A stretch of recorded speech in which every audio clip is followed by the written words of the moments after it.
అందరికీ అభినందనలు. డిఎస్సి పైన చాలా మందిలో చాలా రకాలైనటువంటి అపోహలు మనకు కనిపిస్తున్నాయి. ఒక 2 నిమిషాలు వాటి గురించి మనం చర్చిస్తూ, ఈ సందర్భంలో అందరూ ప్రిపరేషన్ తగ్గిస్తున్నటువంటి ఈ పరిస్థితుల్లో మీరేం చేస్తే మరింత ఉన్నతంగా ముందుకెళ్ళడానికి అవకాశం ఉంటుంది అనేటువంటి అంశాల గురించి ఈ రోజు మనం మాట్లాడాలి.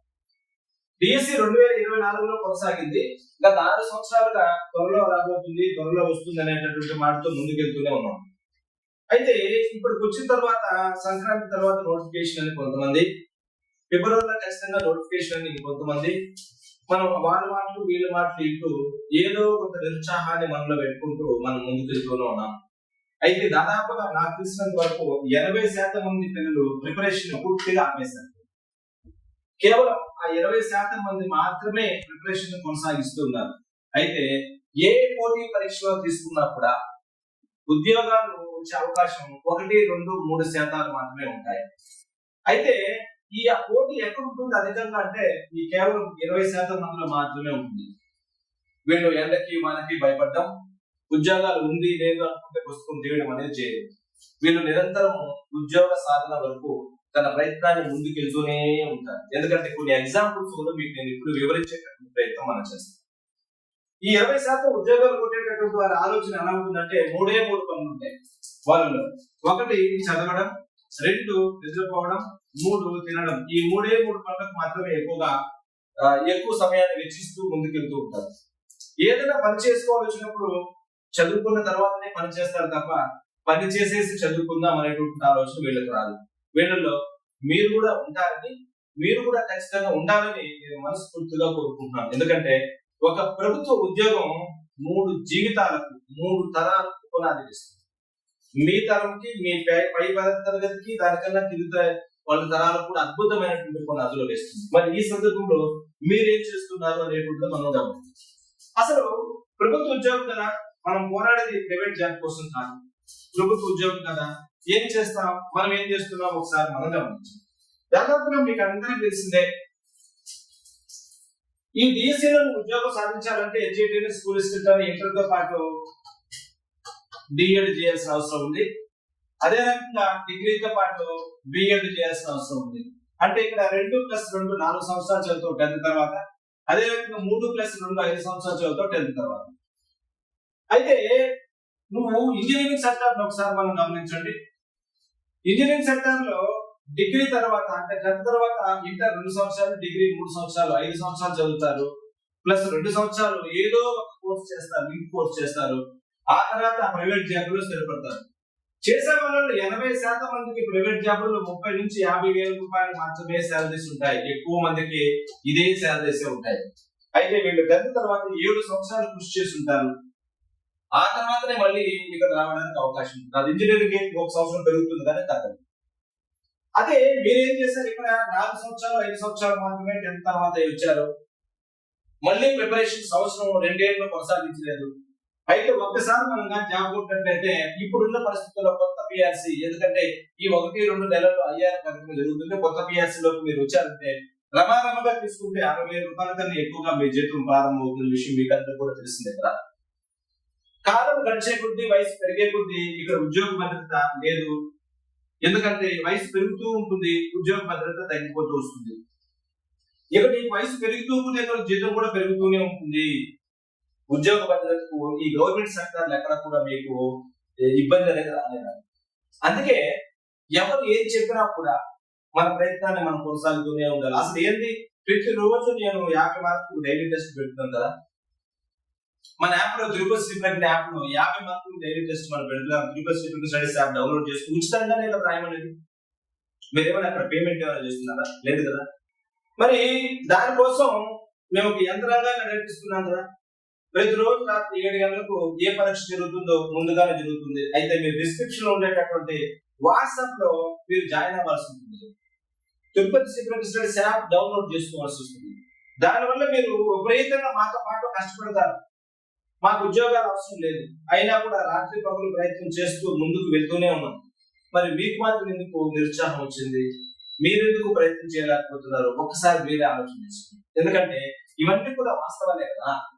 ఈ వాస్తవాలను మనం ఎట్లా అధిగమించాలా? అదే మనం దాన్ని గమనించండి. ఖచ్చితంగా నోటిఫికేషన్ మొదటి సంతకం పైన ఆధారపడి ఉంది. అది ఎట్టి పరిస్థితుల్లో వెళ్ళదు కదా. ఒకసారి కాదు, 2 సార్లు కాదు, 3 సార్లు కాదు, చాలా కొన్ని పదుల సంఖ్య సార్లు సాక్షాత్తు మన రాష్ట్ర ముఖ్యమంత్రి గారు, విద్యాశాఖ మంత్రి గారు, director of school education, principal secretary చాలా రకరకాలుగా వాళ్ళ పరిధిలో వాళ్ళు వేస్తున్నారు. ఇప్పుడు కూడా ట్రాన్స్ఫర్ షెడ్యూల్ పైన విపరీతమైనటువంటి చర్చ జరుగుతుంది. ఎట్టి పరిస్థితుల్లోనూ మనకు ఏప్రిల్ నాటికి అన్ని ట్రాన్స్ఫర్స్ అయిపోయి మేలో కొత్త టీచర్లు భర్తీ చేయాలనే ఆలోచనలు వస్తున్నట్లు మన వార్తలు వస్తూనే ఉన్నాయి. వాళ్ళు పెట్టుకున్నారు కొత్త సంవత్సరానికి టీచర్లు పంపించాలని. ఎందుకంటే మొదటి సంతకం కదా, మనకు ఎక్కడ నిరుత్సాహం రాకూడదు, పుస్తకాలు ఎట్టి పరిస్థితుల్లో వదలకూడదు. మీరు ఎంత బాగా చదువుతున్నారు అనేది మీకు రాసేటప్పుడు పరీక్షలు చెబుతాయి. గుర్తించుకోండి, కేవలం 20% మంది మాత్రమే పోటీ ఉంటుంది. 80% మంది నీ చుట్టూ కనబడుతూనే ఉంటారు. రాదంట, జరగదంట, అయినా మనకు సమయం లేదంట అనేటటువంటి మాటలు వినిపిస్తూనే ఉంటాయి. గుర్తుపెట్టుకో, ఇప్పుడు 10 సార్లు చెప్పారు నోటిఫికేషన్ వస్తుందని. రేపు నోటిఫికేషన్ వచ్చిన తర్వాత 60 రోజులు, 70 రోజులు, 80 రోజులు సమయం ఇస్తే అసలు కనీసం రివిజన్ కు కూడా సరిపోదు కదా. ఇప్పుడు మనం రాసేటటువంటి రివిజన్ టెస్ట్ లో ఆఫ్ కోర్స్ మనం పెట్టేటటువంటి ఆఫ్లైన్ బ్యాచ్ లో మనం మాత్రమే కోచింగ్ తో పాటు 6 సార్లు చదివించి రోజు 50 మార్కులు, 150 మార్కులు వీక్లీ గ్రాండ్ టెస్ట్ ముందుకెళ్తున్నాం. మరి మీరు ఇంట్లో ఉండేటప్పుడు అంత పనిబందిగా చేస్తున్నారా? చేసుకోకపోతే ఈ రోజైనా మీరు మేల్కోండి. ఈ ప్రయత్నాన్ని ఎప్పటికైనా ప్రారంభించండి. ఉద్యోగం సాధించేటప్పుడు వాళ్ళు 20% మందే. మీకు 10 సార్లు చెప్తున్నా, 20% మందిలో మాత్రమే పోటీ ఉంటుంది. అయితే నీ కంటికి కనిపించేటటువంటి వాళ్ళంతా ఎంతమంది? 80% మంది కనిపిస్తారు. 80% మంది గురించి నువ్వు ఆలోచన చేయాల్సిన అవసరం లేదు. ఎక్కడ నిరుత్సాహం అనేది వద్దు. నోటిఫికేషన్ వచ్చినాక చదువుదాం అనేది వద్దు. నోటిఫికేషన్ వచ్చిన తర్వాత కేవలము రివిజన్ మాత్రమే చేయాలి. రివిజన్ మాత్రమే చేయాలి. రివిజన్ గురించి నువ్వు ఏం చేయడానికి అక్కడ స్కోప్ లేదు. చదివింది చదవడానికే మనకు 3 నెలలు పడుతుంది అనే విషయం మనకు తెలిసిందే. అయితే నువ్వు 2 సార్లు 3 సార్లు చదవకపోయినా బాధ లేదు. ఈ రోజైనా పుస్తకం బయటది. రోజుకు 12 గంటలు మినిమం పెట్టుకో. స్టార్ట్ చేయి, పరీక్షలు రాయి. తప్పులు ఎన్ని చేస్తే అంత అనుభవాన్ని పొందుతావు. ఎందుకంటే దాదాపుగా 2.5 గంటల్లో నీ మైండ్ మెయిన్ ఎగ్జామ్ హాల్ ఎంత బాగా ఆలోచన చేస్తున్నా దాని బట్టి మాత్రమే కదా నీకు మార్కులు వస్తాయి. మరి అంత నిజాలు మీకు తెలుసు. అన్ని తెలిసిన తర్వాత కూడా ఇంకా రాలేదు, ఇంకెనికి వెళ్ళిపోయింది, మళ్ళీ టెట్ జరుగుతుంది. అసలు టెట్ జరుగుతుంది, టెట్ జరపాలని ఆలోచన ప్రభుత్వానికి లేదు, మనకెందుకు వస్తుందో నాకు అర్థం కాలేదు. వాళ్ళు ఏమన్నారు? డిఎస్సి పెడతానంటున్నారు, రిక్రూట్మెంట్ చేస్తున్నాం అనుకున్నారు. పెడితే డిఎస్సి పెడతారు లేదా టీఆర్టీ పెడతారు, నష్టం ఏముంది? డిఎస్సి కాకపోతే టీఆర్టీ ఉంటుంది. టీఆర్టీలోనే సరే అందరూ రాసుకునే అవకాశం ఉండొచ్చు. మళ్ళీ నేను టెట్ పెడతానని ప్రభుత్వం ఎక్కడ చెప్పలేదు కదా. మన అపోహలు అయితే మాత్రం నేను ఒకటి చెప్తున్నా, 6 సంవత్సరాలుగా వెయిట్ చేస్తున్నా. 30,000, 40,000, 20,000 జీతాల కోసం కాదు కదా. ఒక బ్యాచ్ లో నువ్వు కనీసం అంటే కూడా ఇన్ని పరీక్షలు రాయాలి కదా. ఇన్ని పరీక్షలు రాసుకుని సిద్ధంగా ఉన్నావా? సరే, ఇవన్నీ రాసేసిన తర్వాత కూడా ఇవన్నీ కూడా మన పుస్తకాల్లో ఏదైనా సరే గుర్తుంచుకోండి. మన పుస్తకాల్లో ఏదైనా సరే ఒక ప్రశ్న ఉండి ఆ ప్రశ్న మెయిన్ ఎగ్జామ్ లో వచ్చి మెయిన్ ఎగ్జామ్ లో కానీ మనం ఆ ప్రశ్న రాకపోతే ఎంత పొరపాటు మనం చేస్తామో మీకు తెలుసా? ఎంత పొరపాటు చేస్తామో తెలుసా? ఎందుకంటే మన పుస్తకంలో ఆ బిట్టును కూడా మనం రాయలేకపోతున్నాం. అంటే ఆ బిట్టు 4, 5, 6 సార్లు చదవాలి. ఒకసారి చదివితే నాకు వచ్చేస్తుంది, నేను నిలిచిపోతాను అనేది తప్పు. ఈ రోజు 140 మార్కులు పొందిన వాళ్ళు, 140 కన్నా ఎక్కువ పొందిన వాళ్ళు, 130 కన్నా టెట్ లో ఎక్కువ మార్కులు పొందిన వాళ్ళందరూ కూడా ఒకసారి 2 సార్లు 3 సార్లు చదివిన వాళ్ళ కాదు, ఒకసారి 2 సార్లు 3 సార్లు కోచింగ్ తీసుకున్న వాళ్ళు కాదు, ఇంకా ఇంకా ఇంకా అదనంగా కోచింగ్ తీసుకున్నటువంటి వాళ్ళే. అందుకే ఇవన్నీ పక్కన పెట్టండి. అలసత్యం గురించి ఇప్పుడు ఏం చేయాలనే విషయాలన్నీ పక్కన పెట్టండి. మళ్ళీ ఒక అవకాశం వచ్చింది, నా జీవితానికి 3 నెలలు మాత్రమే చదువుతా, ఈ 3 నెలలు వేరే వ్యాపకం లేదు, వేరే ఆలోచన లేదు, కాబట్టి ప్రయత్నం చేయండి. ఆ ప్రయత్నం ఎలా ఉండాలంటే నీకు ఉద్యోగం వచ్చి నీ కాళ్ళ దగ్గర తీసుకోవడానికి, మీ కుటుంబంలో వాళ్ళందరూ కూడా కాళ్ళను ఎగరేసుకుంటారు కానీ మీరు చూస్తా ఉంటారు. ఆ ప్రయత్నం మీరు చేస్తారని, ఆ ప్రయత్నంలో భాగంగానే నేను ఆన్లైన్ లో ప్రతి రోజు 50 మార్కులు డైలీ టెస్ట్ పెడుతున్నాను. కాబట్టి మీరు రివిజన్ టెస్ట్ రాస్తారా రాయరా నాకొద్దు, మెంటర్షిప్ లో ఉన్న నోట్స్ చదువుతారా లేదా నాకొద్దు, పరీక్షలు ఫ్రీ పరీక్షలను రాయండి. ఈ ఫ్రీ పరీక్షల వల్ల మీకు ఏమవుతుందంటే మీకు తెలియని ఎనర్జీ వస్తుంది.